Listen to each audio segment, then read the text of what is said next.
Na primeira parte, então, nós estamos aí de resolver a questão desse algoritmo, tá? Aí eu estava olhando aqui na sequência do conteúdo e vai falar sobre estruturas de repetição, né? Repita até, né, que uma determinada condição seja atendida. Essa estrutura de repetição, né, que nós vamos ver em seguida, ela pode resolver esse problema de estrutura que nós estávamos tendo aqui, né? Então, ele faz a leitura da estrutura condicional toda, executa de acordo com o que ele achar que é verdadeiro, né? E exibe aí no final o preço, ou no caso anterior, o salário do professor. Vamos entrar primeiro, então, nessa estrutura, tá? Para que depois ou amanhã eu consiga trazer aqui essa resolução com esse algoritmo aqui rodando 100%, ok? Então, na próxima parte da apostila, lá na página 53, né, nós temos o item 4.3. Deixa eu compartilhar aqui a tela com vocês de novo. Teve alguém que conseguiu pegar o código desse algoritmo, pessoal, e testou aí, deu a mesma coisa, ou deu algum outro erro diferente? Importante vocês testarem também, tá? Então, o item 4.3, né, que fala sobre a estrutura de repetição, repita até. Essa estrutura nos permite fazer o teste da condição no final do comando repita, né? Então, a gente tem a sintaxe, ele inicialmente inicia com repita, tem a sequência de comandos, seja elas de entrada ou de saída, e aqui a gente tem até que uma determinada condição seja verdadeira, né, ou seja falso, depende do operador lógico que você trabalhar. Para sair do comando de repetição, a condição tem de se tornar verdadeira, ou seja, os comandos pertencentes às estruturas de repetição, repita até, serão executados até que a condição se torne verdadeira. Aqui a gente tem um exemplo de um trecho com a variável i recebendo o valor 1. Repita o comando, escreva i recebendo essa variável aqui, que inicialmente vai receber o valor de 1. Né? Essa variável i em seguida vai receber um incremento, né? Ou seja, esse valor inicial mais 1. Então, vai continuar escrevendo na tela até que o i receba um valor maior que 3. Quando ele receber um valor maior que 3, ele para de incrementar, de atribuir, né, mais 1, a variável i, e fecha a execução do algoritmo. Né? Portanto, as diferenças em relação às suas duas estruturas vistas anteriormente são: os comandos serão executados pelo menos uma vez, o teste é feito no final da sua estrutura. Aqui, ó, a gente tem aqui uma operação de escrita, né, uma mensagem que vai aparecer, a execução que vai aparecer na tela. Os comandos serão executados até que a condição se torne verdadeira, ou seja, vai continuar aparecendo o valor da nova variável cada vez que for implementado 1, até que esse valor seja implementado em um valor maior que 3. Feito isso, né, ou seja, a execução dele aí sendo maior que 3, ele para, ou seja, a condição ela é verdadeira, ela para a execução e fecha a execução do algoritmo. Tá? Então, aqui a gente tem alguns exercícios que já foram resolvidos, né, juntamente com a solução. Eu repita até. Aí eu tenho um exemplo no Portugal, né, que trabalha com os desvios condicionais, tá? Então, esse desvio condicional aqui é uma provável solução aí dos nossos algoritmos trabalhados lá no início da aula. Ele chegou lá no último sinal, ao invés de ele pegar, simplesmente continuar informando a quantidade de horas ou até mesmo a quantidade, né, do lanche lá, por exemplo, ele informa que aquele código do lanche ou aquele código do funcionário foi informado de forma inválida e solicita novamente a entrada de uma informação válida, né? Então, aqui, a gente tem um exemplo, né, de desvio condicional com várias condições, e no Portugal a gente trabalha com escolha e caso, tá? A nomenclatura correta, a sintaxe correta aqui em Portugal. Então, aqui inicialmente a gente tem uma variável do tipo inteiro, chamado país. Há uma opção de escolha de cada um desses países, né? Aqui nesse caso o objetivo aqui é apresentar na tela para que esse usuário informe um código diferente. E à medida que ele escolha um desses códigos, aparece o idioma desse determinado país, né? Então, tem um comando escreva, né? Escolha um país. Aí tem aqui até um comando /n para fazer a quebra. O número 1 vai representar o país Japão. Aí tem o /t para ele colocar do lado, né, esses países. Tá? Então, vai aparecer lá a opção código 1, Japão. Aí /t vai colocar do lado, né, como se estivesse dando uma tabulação. Tá? Esse T vem de tabulação. No teclado, quando você aperta o Tab, ele coloca aí um texto do lado do outro. Então, é o que justamente vai acontecer aqui. Então, vai ter Japão, aí tabulação, vai aparecer a opção 4, Portugal, aí ele vai dar uma quebra, né? Porque ele não consegue exibir dentro do console de compilação um do lado do outro. Então, ele vai dar uma nova quebra, aí vai aparecer código 2, país Holanda, aí tem uma tabulação. Vai aparecer o código 6, Lituânia, novamente uma tabulação, tá? Então, aqui você pode organizar a visualização desses códigos aqui de 2 em 2, ou, né, aí você faz o teste, vê na hora de compilar lá para ver como que vai aparecer. Se ficar muito estranho, faz uma quebra e faz aparecer de 2 em 2 novamente, tá? Então, aqui eu fiz com que a operação de entrada mostre para o usuário quais são os países disponíveis, né?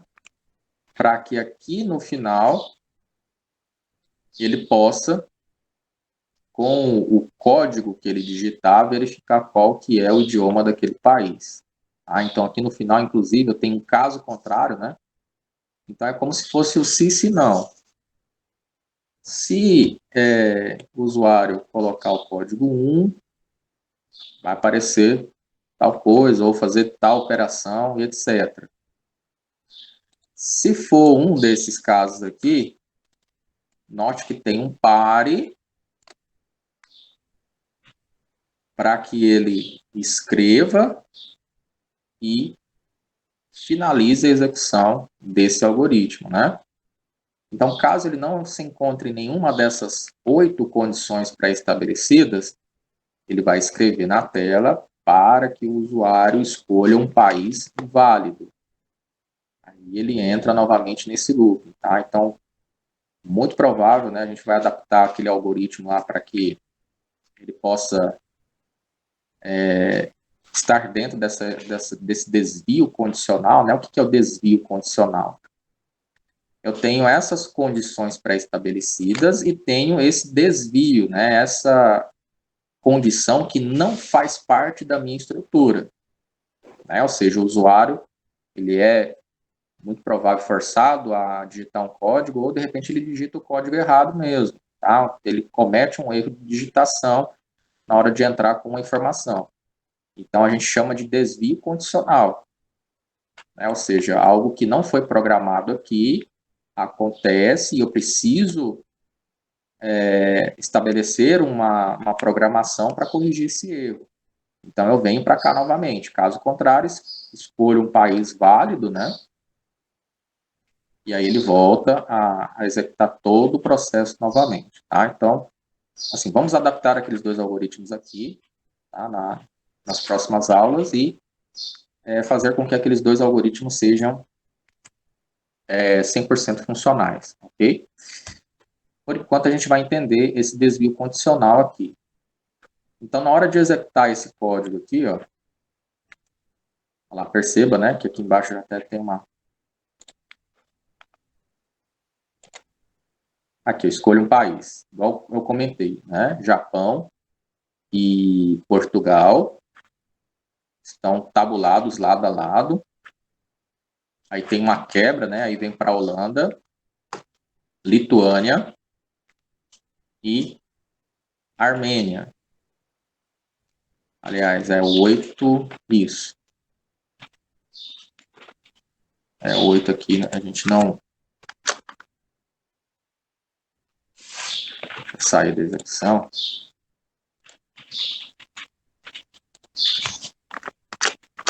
O 8 aqui não tem, né, esse país. Então, o 8 aqui deveria ser a Armênia. Vamos lá. Aqui, Japão, para 1, né? 2, Holanda.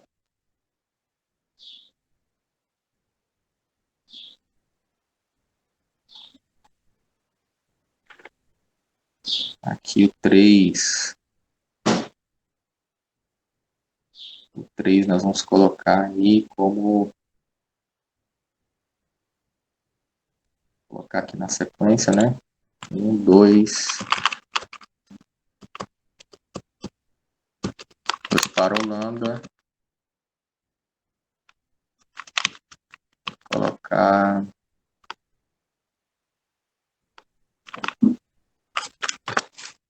Colocar aqui na sequência, Holanda.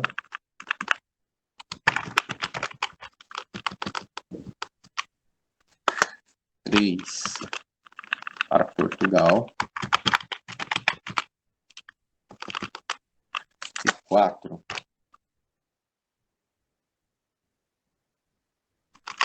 para 3 aqui, na verdade, vamos colocar aqui Inglaterra, né? Inglaterra. 4, Portugal.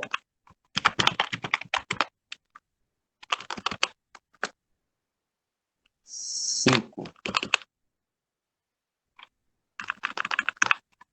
Lituânia.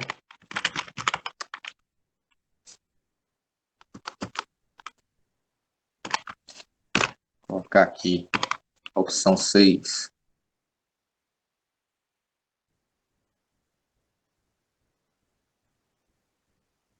Sendo a Armênia, né?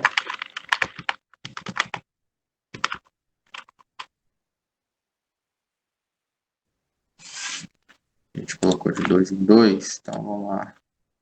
Opção 1, 2, barra N. 1. Vou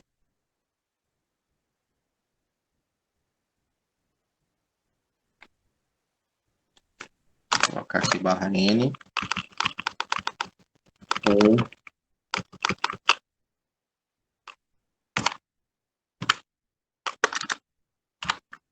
Barra inversa, barra N. 6. E aí tem os dois últimos.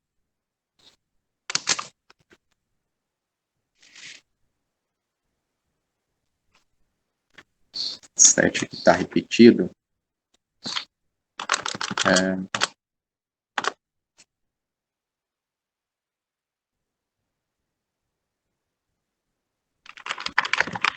Vou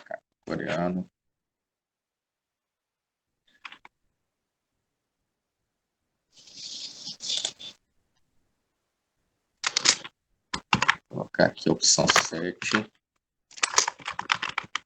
Coreia do Sul, barra T, para ele fazer a tabulação com o último, que é o 8, que é a opção 8, África.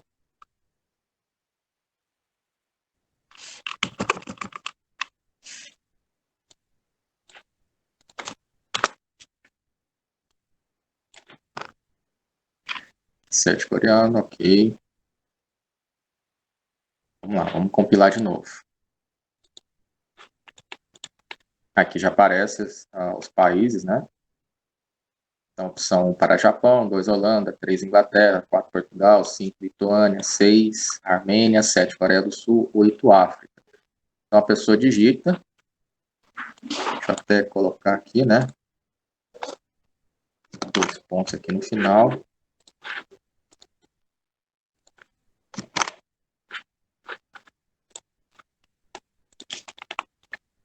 Eu vou digitar aqui 1. Aí ele mostra o idioma japonês, tá? Então, ao invés de ele mostrar o idioma aqui, nos algoritmos anteriores, ele poderia realizar alguma operação para aumento de salário, ou até mesmo para mostrar o valor, né, que o usuário informou com relação à quantidade do lanche, né, e o valor desse lanche também, tá?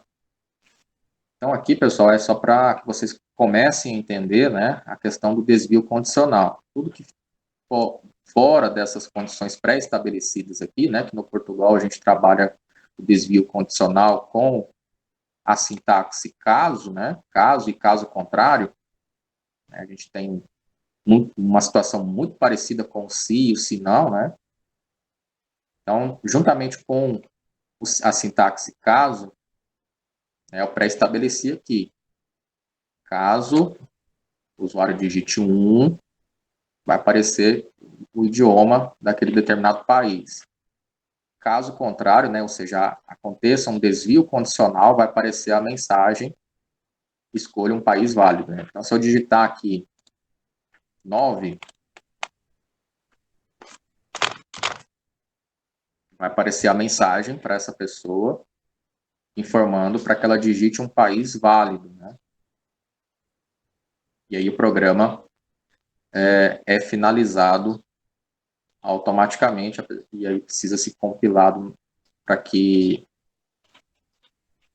ela volte e informe uma situação válida, né? Eu vou compartilhar aqui esse código, né, para que vocês possam acompanhar no Portugal também.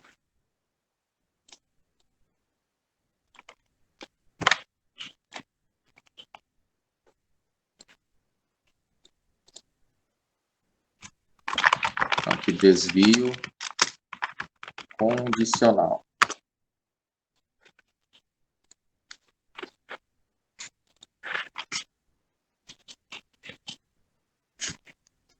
Sobre desvio condicional, pessoal, então ele é muito parecido com se e se não, né? Ele tem vários casos e a gente tem aqui um que é a exceção e desvia todos os demais. Por isso a gente tem esse nome, né? Desvio condicional, desvio de condições que a gente pré-estabelece aqui.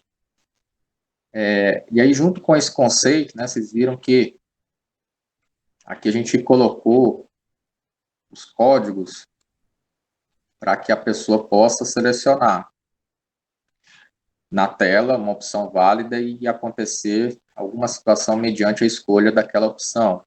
Aí a gente tem também como trabalhar com essas opções em formato de vetores. Né? O que são vetores? Vetores, como eu já tinha comentado lá no início, ele trabalha com os conceitos de tabela. Né? As tabelas têm colunas e linhas. Então, a posição que ele armazenar uma determinada informação, eu preciso capturar essa informação, preciso exibir ou fazer qualquer tipo de operação com essa informação, tendo como referência a coluna e a linha. Ou seja, a posição que essa informação que que esse dado está sendo armazenado, né? Posição 1, posição 2, posição 3 e assim por diante. Tá? Então, para que a gente comece a trabalhar com vetores, né, principalmente que armazenam dados que são caracteres, né, a gente vai começar a trabalhar dessa maneira. Primeiro, declarando a variável, que é do tipo cadeia, que vocês já viram a diferença, né, para o caractere e para o tipo cadeia. Cadeia ele armazena um conjunto todo de caracteres e o caractere só guarda a primeira caractere do início que for informado pelo usuário. Né? Então, por exemplo, a palavra carro. Se eu declarar essa palavra nessa variável, na variável não, né? Se eu declarar a variável nome para receber uma palavra qualquer, como por exemplo carro, vai armazenar só a letra C. Né? Agora, se eu declarar a variável nome do tipo cadeia, ele consegue armazenar todo o conjunto ali informado pelo usuário. Né? Então, ele vai armazenar o A, ele vai armazenar os dois R's juntamente com a letra O, ou seja, todo o conjunto que foi informado ali. Então, aqui eu tenho uma declaração de uma variável do tipo nome, né? Ou seja, em cada posição aqui vai ser guardado um nome diferente. É como se dentro de uma planilha eu colocasse as informações ali de nome de alunos, né, ou qualquer outra informação, nome de vendedores, etc., e eu reservasse na memória um espaço para que ele guardasse aquela informação. É assim que a gente vai trabalhar com vetor. Então, eu tenho aqui um nome, a variável chamada nome, do tipo cadeia, que vai receber 5 posições. Então, aqui, além do nome dessa variável, quando a gente está trabalhando com vetor, eu posso determinar que seja uma variável que vai guardar 5 posições. Tá? Então, uma variável, uma matriz aí, é 5 por 1, né? A gente tem 5 linhas e uma coluna. Okay? Inclusive, eu posso determinar aqui o tamanho desse vetor. E também aqui nós temos como atribuir a cada posição desse vetor um valor que ele vai guardar. Tá? Então, quando nós trabalhamos com vetor, nós não começamos da posição 1, por exemplo, ou da posição 1. Nós iniciamos a contagem desse vetor a partir da posição 0. Então, nós temos 0, 1, 2, 3, 4. Então, a posição 5, nesse caso aqui, então a posição 5, nesse caso aqui, seria o 4, que vai guardar este valor aqui, Maurício. Né? E aí, para que eu possa exibir o valor informado ou o valor atribuído desse vetor, eu tenho, normalmente, a operação de saída, que é o escreva. Ele vai pegar a variável nome e exibir exatamente a posição 2. Então, se eu pedir para que ele escreva essa informação, ele vai escrever quem aqui na tela? Juliana, tá? Que é o que exatamente a gente vai fazer aqui.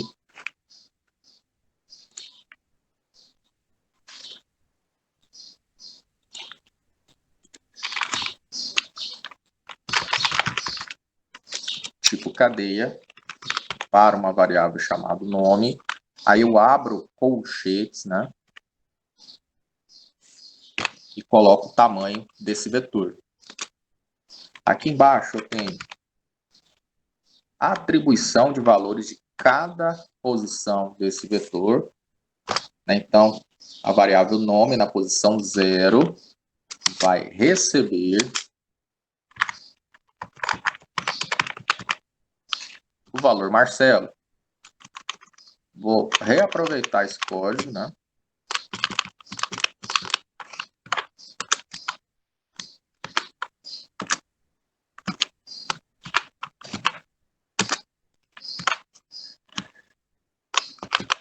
Vou atribuir a posição 1.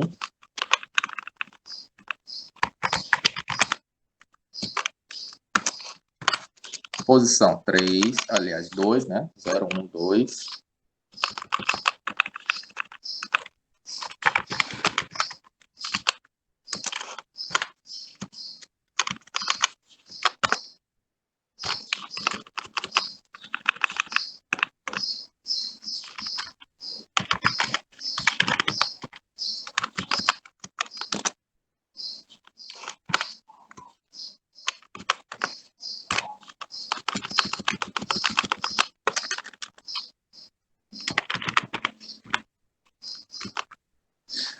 Terminei de atribuir os valores, né,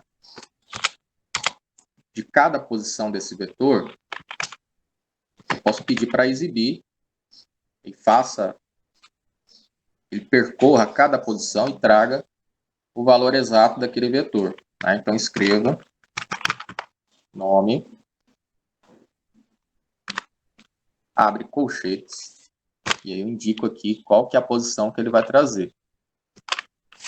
Feito isso, vamos executar.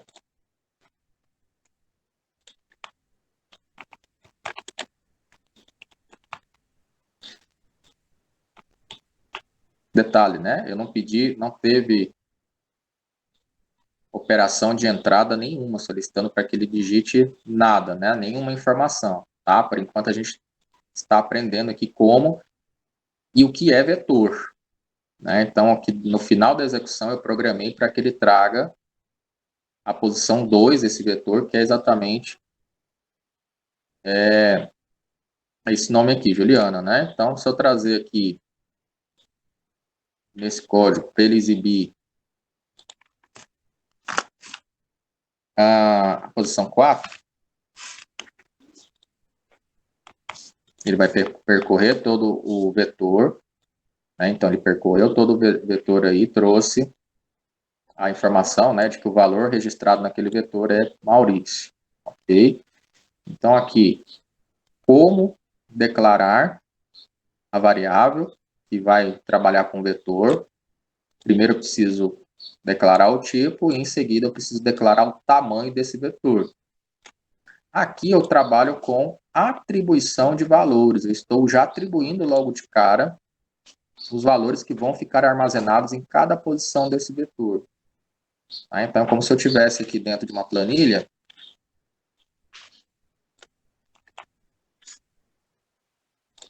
um campo chamado nome, e aqui em seguida, cada nome representasse uma posição. Né? Então, aqui, por exemplo, Adriana, posição 0, Alair, posição 1, Alana, posição 2, aqui o Alan, posição 3, o Alex, posição 4. Né? A gente inicia a contagem de posições de um vetor a partir de um conjunto de números naturais, iniciando em 0.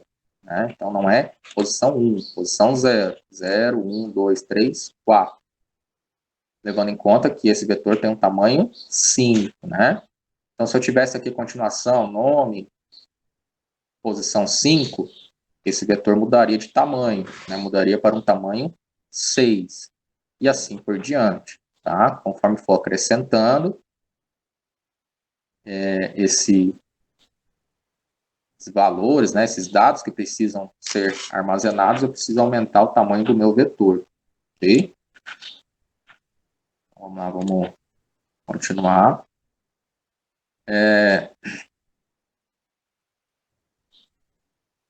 E aqui a gente tem uma maneira diferente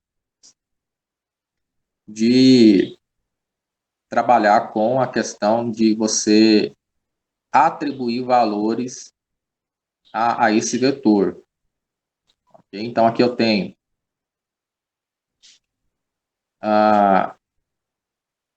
um vetor do tipo cadeia, né?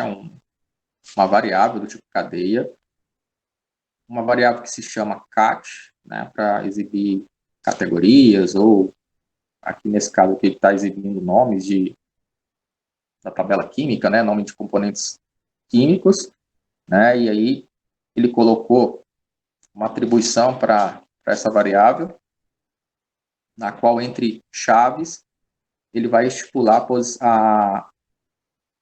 o valor que ele vai ficar registrado em cada posição, né?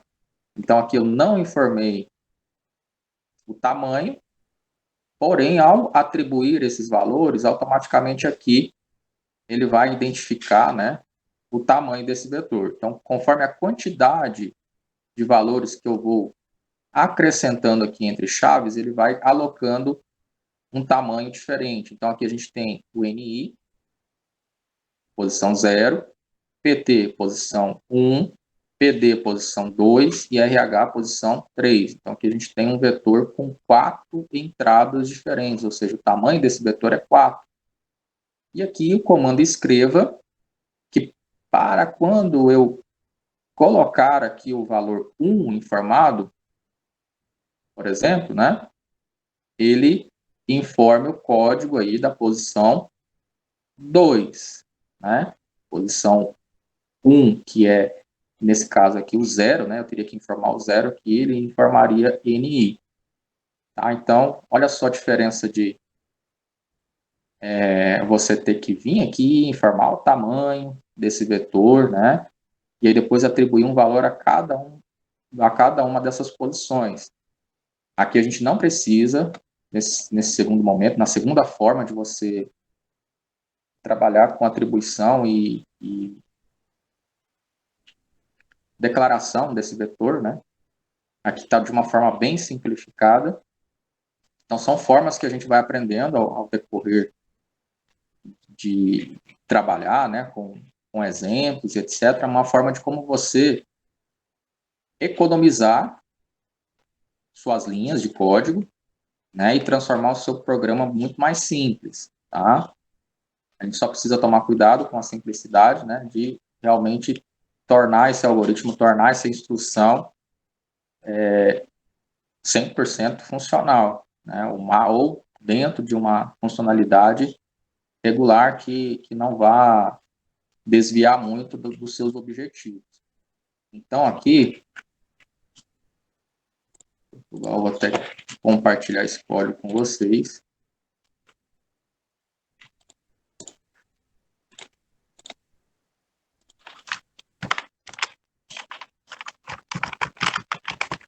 Vetores.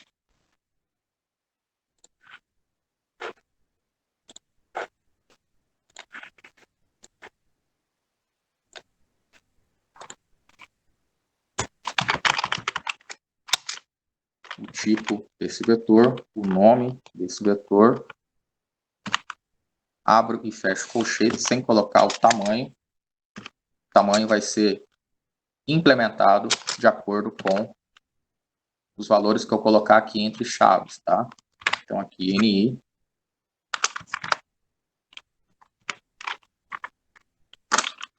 Depois, vírgula, né? Para poder separar as informações.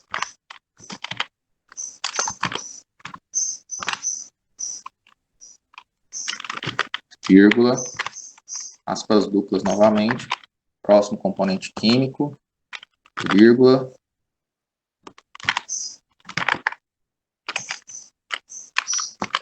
Fecho chaves. E aqui eu determino o comando de saída, escreva para poder apresentar a variável cat e a posição que eu vou determinar aqui, no caso 1, e no final ele vai exibir esse conteúdo, tá? Vou executar.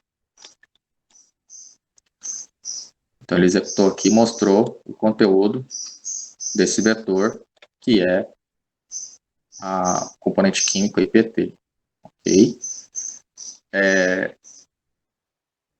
Então aqui vocês acabaram de ver duas situações diferentes, né, onde nós ganhamos economia aqui na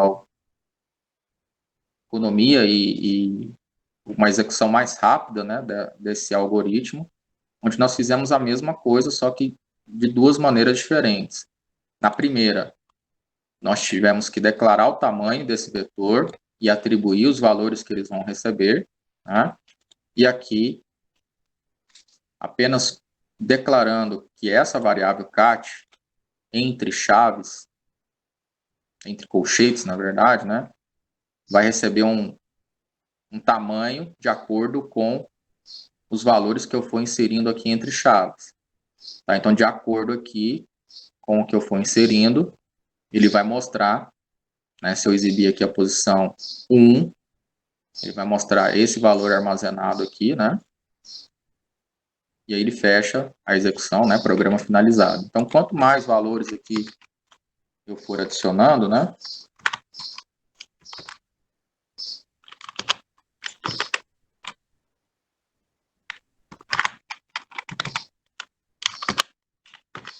Automaticamente ele vai determinando o tamanho desse vetor.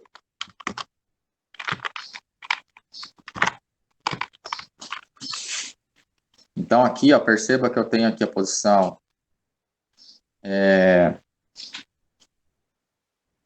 0, né, para NI, PT 1, 2, 3, 4, 5, 6, 7. Então eu vou pedir para ele exibir a posição 7 agora. Então, em vez de ser 1 aqui, eu quero que ele exiba a posição 7. Formou-se a posição 7, que é o DD, né? Que acabamos de adicionar a mais. E aqui perceba que eu não precisei determinar o tamanho desse vetor. Né? À medida que eu for acrescentando mais informações aqui, e no final, pedindo para ser exibida essa posição, ele mostra realmente aquela variável, né? O valor que ele guardou dentro daquela variável. Tá? Então, a partir desse momento, a gente tem possibilidade de trabalhar, inclusive, com parâmetros de entrada, né? Então, conforme o usuário vai digitando, ele vai guardando essas informações aí dentro das posições do vetor, né? E no final, a partir do comando de saída, que eu escrevo, ele vai exibindo essas informações, tá? Então, basicamente, trabalhando com vetores, a gente aprendeu na aula de hoje, né? A como declarar esses vetores, né? Ou seja, temos duas maneiras diferentes de fazer a declaração desses vetores e também de como atribuir valores de cada posição do vetor. A primeira, mais trabalhosa, que exige mais linhas de código, né? E a segunda, conforme a gente for colocando entre chaves, né? E vocês vão ver mais para frente na aula de amanhã, né? Quando a gente for continuar a falar de matriz também, como o usuário ele vai inserindo essas informações e como vai armazenando nessas posições de vetores, né? Sendo que eu posso determinar o tamanho, posso pré-definir o tamanho desse vetor, eu posso deixar ele apenas entre colchetes aí, né? Para que à medida que ele for implementando, ele guarde esses dados aí de acordo com a execução dessa variável, né? Que foi declarada aqui na parte superior, tá? Então, basicamente, pessoal, a gente inicia, né? Falando sobre vetores, aí a gente vai terminar o nosso conteúdo de lógica de programação, trabalhando alguns exercícios mais específicos, né? Para a gente reforçar o conteúdo anterior, finalizando com vetores, matrizes, né? E a gente consegue finalizar o nosso conteúdo, tá? Pessoal, inicialmente, conteúdo de vetor, né? O que é um vetor, qual que é a necessidade de a gente ter um vetor aí, né? Dentro de um programa, dentro de um algoritmo, ficou claro, pelo menos, essa parte introdutória, né? Do que é vetor, de como fazer a declaração desse vetor, ou alguém não conseguiu entender ainda o que é um vetor, como que declara, né? Como que atribui posição de cada vetor, como que escreve, né? E mostra, né? O valor que ficou armazenado em cada posição.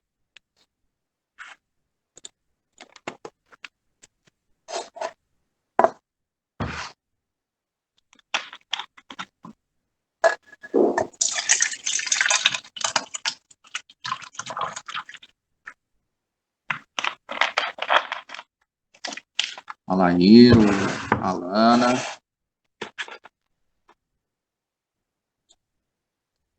o Alex, Iago, Letícia.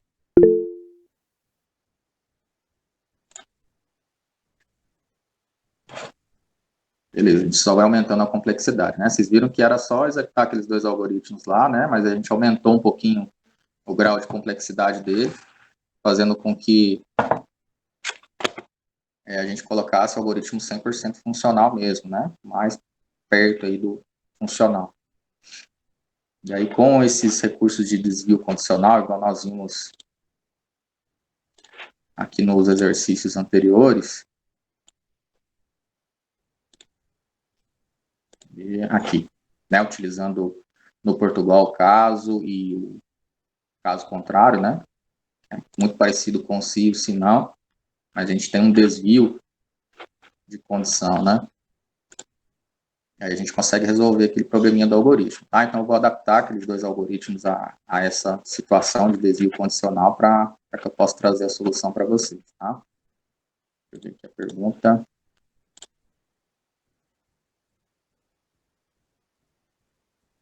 E se fosse para digitar, como ficaria? Tá, seria a sequência, né, do nosso conteúdo, mas quando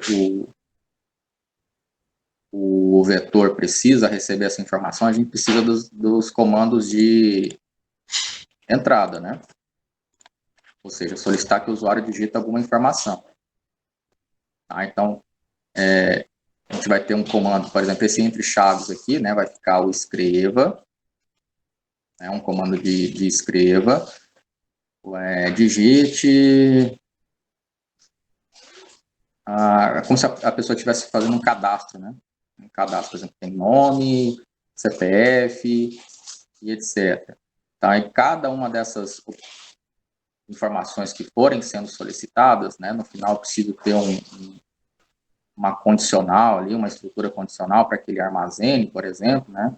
Aí ele vai chamar a variável vetor aqui, né, o cat, por exemplo, e armazenar ou atribuir a variável, né, eu preciso ter uma operação primeiro de escreva e preciso ter uma operação de atribuição, né? Aí, à medida que o usuário for digitando, vai ser atribuído a variável vetor e guardando essas posições, tá? Mas isso aí a gente vai ver nas aulas seguintes, ok? Então, é importante entender só esse conteúdo, né, o que é vetor e como fazer a declaração desse vetor. Ok? Esses exemplos acho que eu já compartilhei com vocês. Esse do desvio condicional, pessoal, se vocês quiserem, né, lógico que eu vou implementar os dois algoritmos, mas se vocês quiserem implementar aquele algoritmo lá, os dois, né, trabalhados nesse Portugal aqui, né, para que a gente possa trazer o algoritmo funcional, seria interessante se vocês tentassem também, tá? É com esse desvio condicional que a gente vai conseguir resolver aquele probleminha lá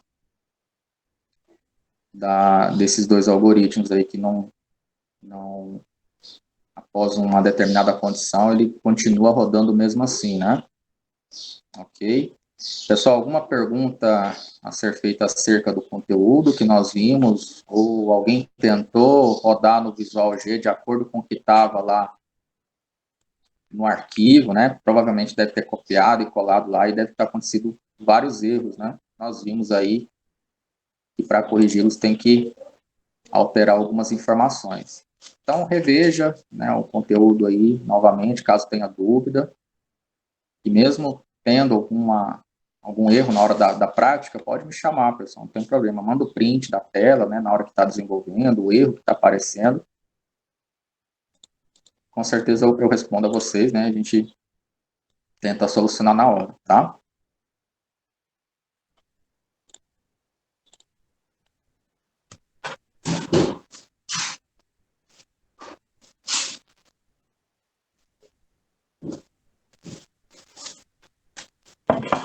A atividade de hoje, pessoal, ela vai girar em torno aqui,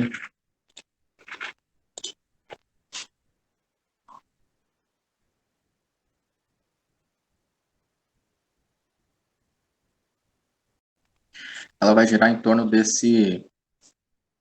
repita, né? Repita até que determinada condição aconteça. Então, a gente tem a página 55 e a página 54 com dois exemplos, né? A gente tem um primeiro exemplo aqui.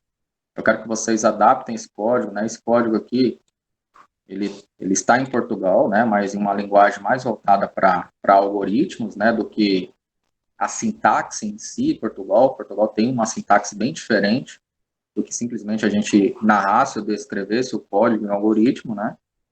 E aí eu quero que vocês façam a solução, né?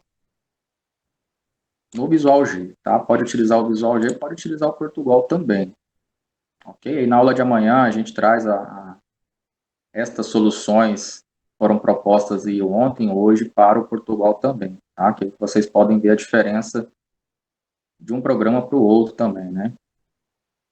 Ok? Então, página 54 e página 55, que fala dessa implementação desse laço de repetição aqui, né? Que é o repita até que uma determinada condição aí, né, aconteça ou que ela seja verdadeira. Na verdade, que ela se torne verdadeira, né? Então, acontece a implementação do i aqui, igual nós vimos, até que esse i seja um valor maior que 3.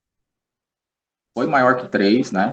O i foi implementado em um valor maior que 3 para essa execução, e aí mostra-se os resultados aí que foram obtidos, né? A partir dessa elemento aqui.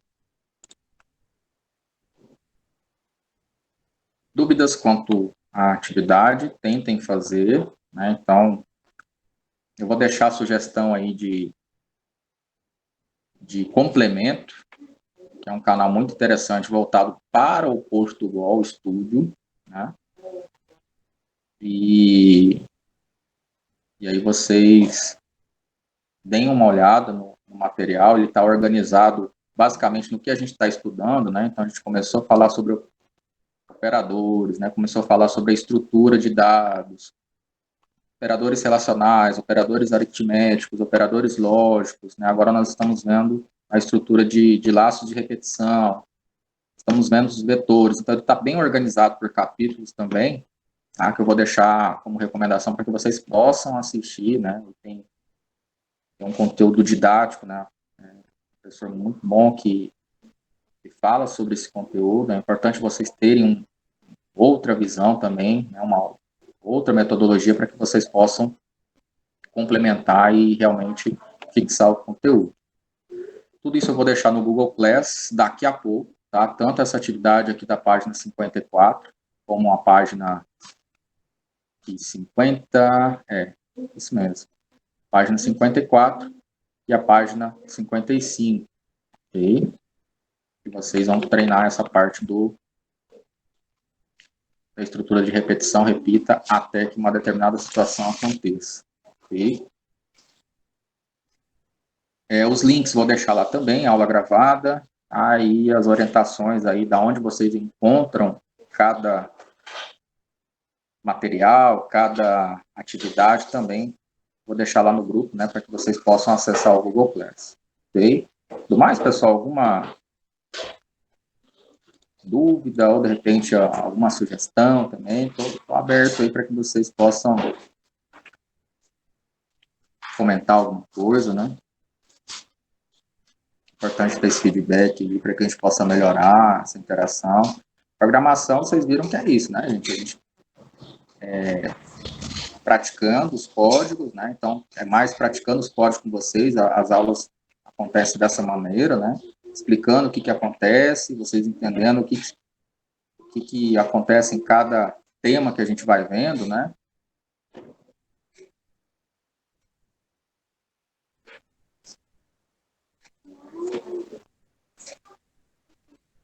Então, se vocês não tiverem nenhuma dúvida, né? Nenhuma